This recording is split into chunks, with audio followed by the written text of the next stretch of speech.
ဖေညိုင်ညီဘလို့စကားတွေပြောလိုက်တာလဲဟမ်ညီပြောလိုက်တဲ့စကားတော့မိန်းကလေးတယောက်ပြောရမယ်စကားလားဟမ်ညီရေရုပ်ကြားတယောက်ကိုအခုလိုမျိုးသဘောထားပြီးတော့အညစ်စားစိတ်တဲ့ရှိအောင်ညီကဘလို့မိန်းမလဲဒီမမြိုင်ညီခုပြောလိုက်တဲ့စကားကလေသူများတွေကြားရင်ဘလို့ဖြစ်မလဲဆိုတာညီမသွေးမိဘူးလားဟမ်ဘာဖြစ်ပါဦးကြီးညိုင်ဟာမြိုင်းပဲညိုင်ကိုဒူးထောက်ခစားနေကြတာတွေကမြတ်ရဲ့စီးစိမ်တွေကိုမှတ်လို့ပဲလောကမှာငွေတာအထုပ်လိုက်ရှိနေပါစေမိုးကောင်းတင်ကတော့ခလုတ်တိုက်မိရင်ငွေနဲ့ပေါက်ပြီးတော့ဖြောက်လိုက်လို့ရတယ်ရုပ်ကြားဆိုတာမြတ်အတွက်ကတော့လိုမသုံးတဲ့အမျိုးကိုကမွန်လူမျိုးကိုမွန်လူမျိုးဖြစ်လို့ကိုကိုကုံရီရဲလို့အမြဲထင်နေတဲ့သူတယောက်ပေါ့နော်အဲကြောင့်မို့လို့မွန်ရိုးရဝတ်ဆောင်ဝတ်တဲ့အချိန်တိုင်းကိုအတွက်ကန်ကောင်းတယ်လို့ခံစားမိပါတယ်ရှင်ဘယ်လိုပုံစံမျိုးလဲဆိုတော့ဒါကသူမကိုစုံမတဲ့ကြီးနေရာမှာရောပြီးလို့ရှိရင်ကြီးရဲ့စကားကိုပြန်ခနဲ့တဲ့ပြန်ခြေတဲ့ဒီတူမနေရာမှာရောပေါ့နော်တယောက်ဆောင်ပြခဲ့ပါတယ်ရှင်နှစ်နေရာလုံးကိုရီးယားပဲလုပ်ခဲ့တာပေါ့နှစ်နေရာတည်းကိုလုပ်ခဲ့ပါတယ်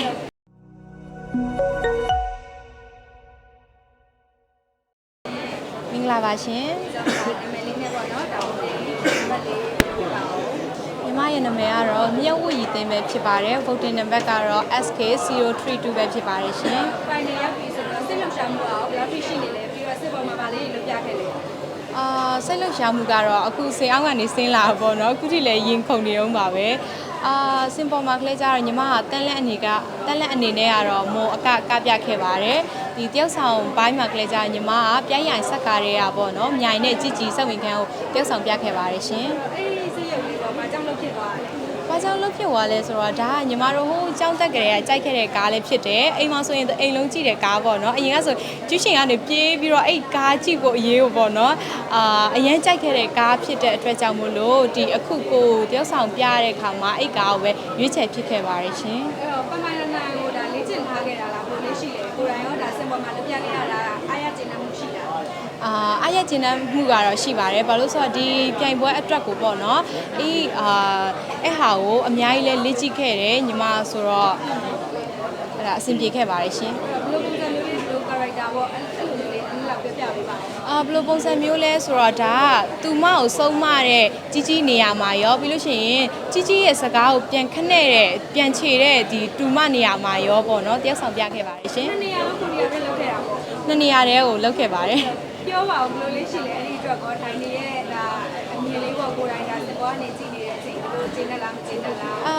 ဒါကလေးကြတော့လေညီမကဒီတယောက်ဆောင်တဲ့အခါမှာဒီကင်မရာကိုပဲတက်ကြည့်တာဆိုတော့လေတိုင်နေရဲ့မျက်နှာကိုတော့ဟိုအသိစိတ်တော့မကြည့်ဖြစ်ပေါ့နော်ဒါပေမဲ့အောက်ဖုန်းထဲမှာကြည့်တဲ့လူတွေကတော့တိုင်နေမျက်နှာပြုံးနေလို့တော့ပြောကြရဲဆိုတော့ဝမ်းသာပါတယ်ဟုတ်ကဲ့ပါ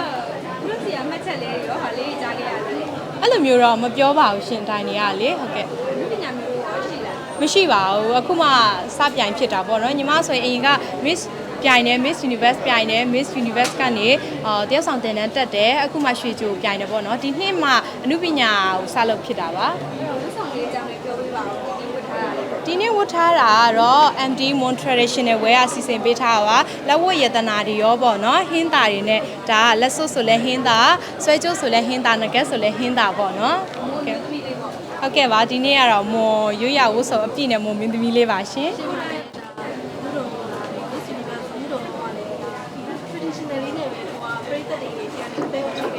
ဟုတ်တယ်ဒီဝတ်ဆောင်ရကိုယ့်အတွက်ကံကောင်းမှုတစ်ခုပေးနိုင်မယ်လို့ယုံကြည်ပါတယ်ဒါကိုကမွန်လူမျိုးကိုမွန်လူမျိုးဖြစ်လို့ကိုကိုကုံရီရဲလို့အမြဲထင်နေတဲ့သူတယောက်ပေါ့နော်အဲကြောင့်မို့လို့မွန်ရိုးရဝတ်ဆောင်ဝတ်တဲ့အချိန်တိုင်းကိုယ့်အတွက်ကန်ကောင်းတယ်လို့ခံစားမိပါတယ်ရှင်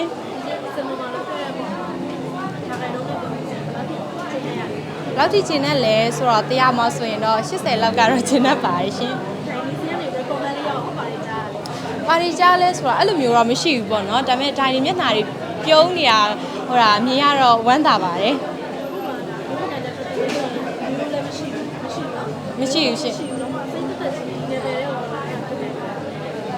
မည်လေးကနူးညံ့ပေမဲ့လူပညာဆိုတဲ့နာမည်ဆိုတဲ့နူးညံ့ပေမဲ့စိတ်ပေါ်မှုတွေအများကြီးနဲ့ရှိတယ်နဲ့ဆိုတော့ အဲ့ဒါကြတော့လေအနုပညာသမားအတိုင်းပေါ့နော်ဟိုအကုန်လုံးပါပဲဒါကတော့အနုပညာလုံးရင်တော့ဒါဝေဖန်ဒါလည်းခံရမယ်အများကြီးပဲပေါ့နော်ဒါပေမဲ့ညီမတို့ခလက်ကြတော့ဒီသူတို့ဝေဖန်တာကိုကြည့်ပြီးတော့အကောင့်ဘက်ပဲတွေးပြီးတော့ကိုဘာလို့လဲသူတို့အဲ့လိုမျိုးဟာကိုပဲကြည့်ပြီးတော့ကိုယ့်ရဲ့လိုအပ်ချက်ကိုပဲဖြစ်စီရတာပဲပေါ့နော်အဲ့လိုမျိုးဝေဖန်ပြီးတော့စိတ်တက်ကြတာတို့ဘာလို့ညီမမှာလည်းအဲ့လိုမျိုးတွေတော့မရှိပါဘူးရှင်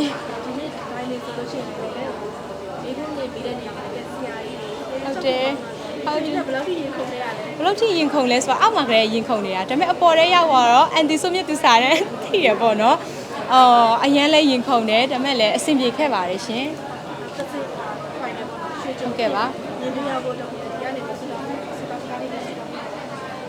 အခုပေါ့နော်ညီမကိုအားပေးကြတဲ့ဒီမိုလူမျိုးတွေရော